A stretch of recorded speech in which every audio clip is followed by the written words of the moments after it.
Gen অস্টেনের pride and prejudice ইংরেজি সাহিত্যের অন্যতম শ্রেষ্ঠ উপন্যাস, যা 1813 সালে প্রকাশিত হয়। এটি শুধুমাত্র একটি প্রেমের গল্প নয়, বরং সমাজ, নারীর অবস্থান, শ্রেণীবিভাগ এবং ব্যক্তিত্বের সংঘাতের একটি সূক্ষ্ম ব্যঙ্গচিত্র। উপন্যাসটি এলিজাবেথ বেনেট ও ফিটজুইলিয়াম ডার্সির সম্পর্কের মধ্য দিয়ে অহংকার ও পূর্বধারণার অর্থাৎ প্রাইড অ্যান্ড প্রেজুডিস এর জটিলতা তুলে ধরে, যেখানে দুই প্রধান চরিত্র ভুল বোঝাবুঝি, অহংকার ও ধীরে ধীরে একে অপরকে বোঝার মাধ্যমে এক সম্পর্কের পূর্ণতায় পৌঁছায়।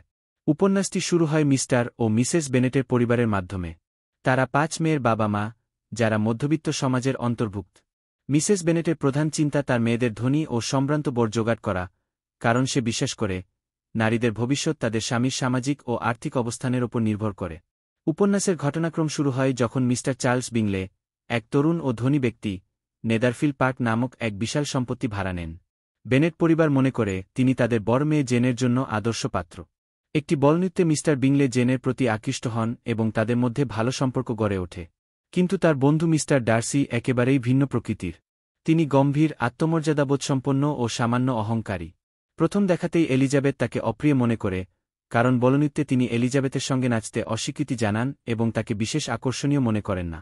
এলিজাবেথ এতে অপমানিত হন এবং ডার্সির প্রতি তার মনে এক ধরনের বিরাগ জন্মায়। এরপর এলিজাবেথের সঙ্গে দেখা হয় আরেক গুরুত্বপূর্ণ চরিত্র, মিস্টার উইকহ্যামের, যিনি একজন সৈনিক।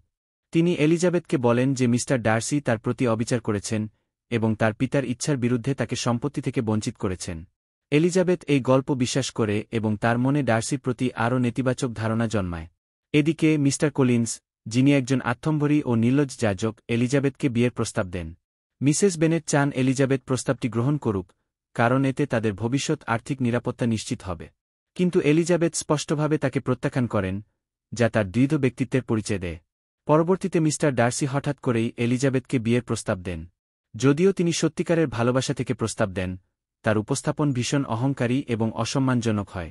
তিনি বলেন যে তিনি এলিজাবেথকে ভালোবাসেন, কিন্তু তার নিম্ন সামাজিক অবস্থানের কারণে এটি তার জন্য কঠিন সিদ্ধান্ত ছিল। এলিজাবেথ এতে প্রচণ্ড রেগে যান এবং তার প্রস্তাব প্রত্যাখ্যান করেন, পাশাপাশি তাকে কটাক্ষ করে বলেন যে তিনি অহংকারী এবং বিংলের সঙ্গে জেনের সম্পর্ক নষ্ট করার জন্য দায়ী। এরপর ডার্সি এলিজাবেথকে একটি চিঠি লেখেন, যেখানে তিনি উইকহ্যামের আসল পরিচয় তুলে ধরেন এবং বলেন যে উইকহ্যাম আসলে প্রতারক, যিনি তার ছোট বোন জর্জিয়ানাকে প্রলুব্ধ করার চেষ্টা করেছিলেন। এলিজাবেথ যখন সত্য জানতে পারেন, তখন তিনি উপলব্ধি করেন যে তিনি ডার্সির ব্যাপারে ভুল ধারণা পোষণ করছিলেন। এদিকে এলিজাবেথের ছোট বোন লিডিয়া জর্জ উইকহ্যামের সঙ্গে পালিয়ে যায়, যা তাদের পরিবারের জন্য এক সামাজিক কলঙ্কে পরিণত হয়। ডার্সি গোপনে এই বিষয়টি মীমাংসা করেন এবং উইকহ্যামকে লিডিয়াকে বিয়ে করতে বাধ্য করেন। এলিজাবেথ যখন এই তথ্য জানতে পারেন, তখন তার মনে ডার্সির প্রতি কৃতজ্ঞতা জন্মায় এবং তার প্রতি তার অনুভূতি ধীরে ধীরে পরিবর্তিত হয়। শেষ পর্যন্ত ডার্সি আবার এলিজাবেথকে বিয়ের প্রস্তাব দেন এবং এবার এলিজাবেথ তা গ্রহণ করেন। একই সঙ্গে জেন ও বিংলের সম্পর্ক পুনরায় গঠিত হয় এবং তারা বিবাহ বন্ধনে আবদ্ধ হন।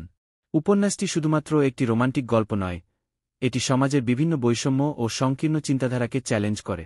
এখানে নারীর স্বাধীন চিন্তাভাবনা, বৈবাহিক সম্পর্কের বাস্তবতা এবং ব্যক্তিত্বের বিকাশ গুরুত্বপূর্ণ ভূমিকা পালন করে। এলিজাবেথ এবং ডার্সির মধ্যকার সম্পর্ক প্রমাণ করে যে অহংকার ও পূর্বধারণা দূর করা সম্ভব হলে প্রকৃত ভালোবাসা বিকশিত হতে পারে।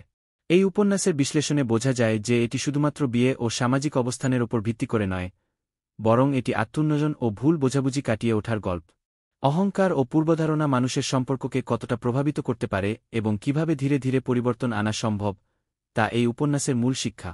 এটি আজও পাঠকদের কাছে সমানভাবে জনপ্রিয়, কারণ এটি শুধু একটি নির্দিষ্ট সময়ের গল্প নয়, বরং চিরন্তন মানব প্রকৃতির প্রতিফলন।